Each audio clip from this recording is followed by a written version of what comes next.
A question for Mr. Hamilton. You were an advocate for the federal government to carry public debt. How much debt is too much debt? And at what point does it become a detriment to the people? And repeat the question, sir. This is a question about debt. I'm considered an advocate for debt. Is that the term that you used? An advocate for debt, and how much debt is too much debt? Have I done you justice, sir? Yes, sir. Let me just say this. I don't know that I was an advocate for debt. Debt was a fact. The Revolutionary War had left us deeply in debt. There were debts at the national level. The Continental Congress had borrowed money. There were debts at the state level. Most states had not repaid their war debts. And there were many, many debts held by private citizens who had helped to support our war effort. Huge amount of debt. And I saw that the only way that we could ever become prosperous, no one would loan us money. The soldiers even had so little faith in the ability of the government to pay the notes that they held that they were selling them to speculators for cents on the dollar. Debt was a fact of our life. And there was only one way, in my mind, it seemed, to turn this curse into a blessing. And that was to acknowledge it and to find some useful way of turning debt that no one wanted any part of into something that they couldn't get enough of. And that is, in fact, what I succeeded in doing. I'm quoted as saying a national debt is a national blessing. That's only the first part of the sentence. The second part is if the means to extinguish it are also present. I think you need to keep that in mind as you struggle with your own enormous debt. A national debt can be a national blessing if the means to extinguish it are also present. We were able to take these debts, to package them with Western land, with a certain amount of specie, gold and silver, and to turn them into treasury notes that people were eager to purchase. And they became so desirable that the bankers of Europe couldn't get enough of them. We went from being on the brink of ruin to prosperity within a few short years. Mr. Jefferson didn't think much of the means that I employed to reach that goal, but I'm sure you applauded the prosperity. It certainly was a good thing for you when you became President of the United States that you took over a nation that was in a position to offer the blessings of liberty to all of its people. That's true. I did not agree with Mr. Hamilton's methods, but I do think that in retiring, well, let me just say this. If you heard Mr. Hamilton rightly, he says that a national debt can be a blessing if it's properly managed and there's a way to retire it within a certain amount of time. I'd rather us not have a national debt whatsoever, but you should not be regarded as for unlimited national. Separation of church and state, are we free from religion? Are we free to our freedom of conscience and so on?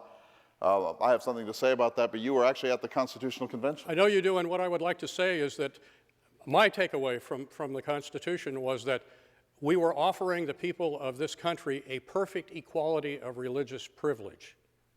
Take that to mean a perfect equality for religion, a perfect equality for no religion. All would be treated equally under the law. And this would be something that you and I would agree on wholeheartedly as well. Mr. Jefferson, of course, talked about the high wall of separation of church and state. He certainly was a friend to some of the sects that were being persecuted in Virginia and elsewhere.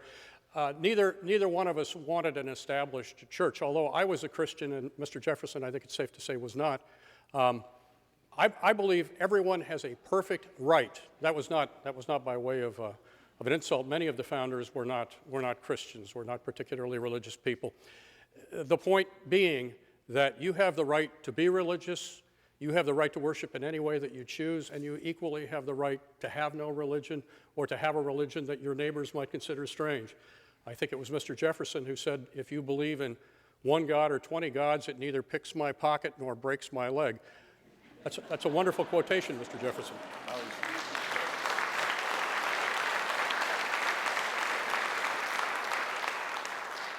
Well, when you reach the point when Hamilton's quoting me, you know, things have taken a sour turn. I wrote to the Danbury Baptists in the first day of January 1802. I was serving as president, and the Baptists of Danbury, Connecticut had written me a letter of praise for my doctrine of tolerance, that every religion was on an equal footing. We didn't have a hierarchy, that the Church of England was here and the Baptists or the Zoroastrians were here. All religions were free to compete for adherents, and people would decide according to the dictates of their own conscience whether they wished to support this church or that, or none at all. And so the principle in American life is that everyone is free to worship the God of his choice without civil penalty or civil reward. It's that simple. And so this was my policy. It's also embedded in the First Amendment. And when I became president, I received this letter from the Baptists of Danbury praising me and then asking me for some clarification about the kind of question you've just asked. And I wrote a now famous letter in which I said, my reading of the First Amendment is that it erects a wall of separation between church and state. And in my opinion, the higher that wall, the freer we will all be.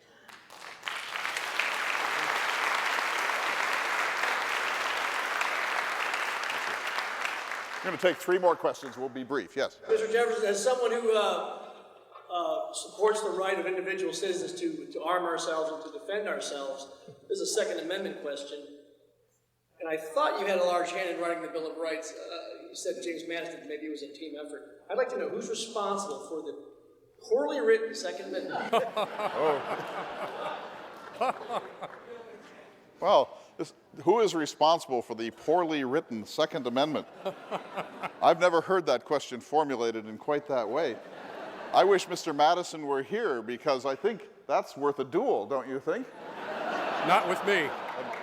Well, I thought you would know you had 12 affairs of honor in the course of your life, but that's neither here nor there. Another ad hominem. I call that a statistic. One of them with President Adams. I mean, my goodness. No, I did not have an affair of honor with President Adams. I'll quote that letter to you later. But the Second Amendment was written by James Madison, but it really, it's not his, it belongs to the people. The people were very concerned about the high tone of the new Constitution.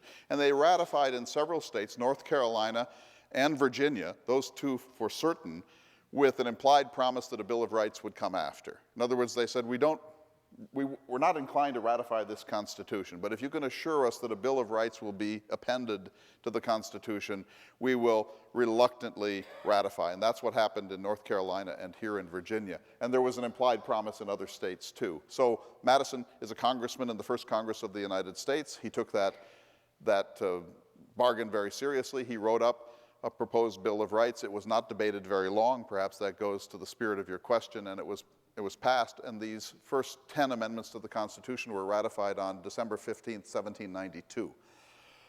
The Second Amendment has several meanings in my view. Now, if Madison were here, I think he would be better able to explicate it, but we believed, and many of the citizens of the country believed, that a standing army, and I know you will disagree with this, Mr. Hamilton, but we believe that a standing army, that is a permanent military establishment, is ruinously dangerous to a free people.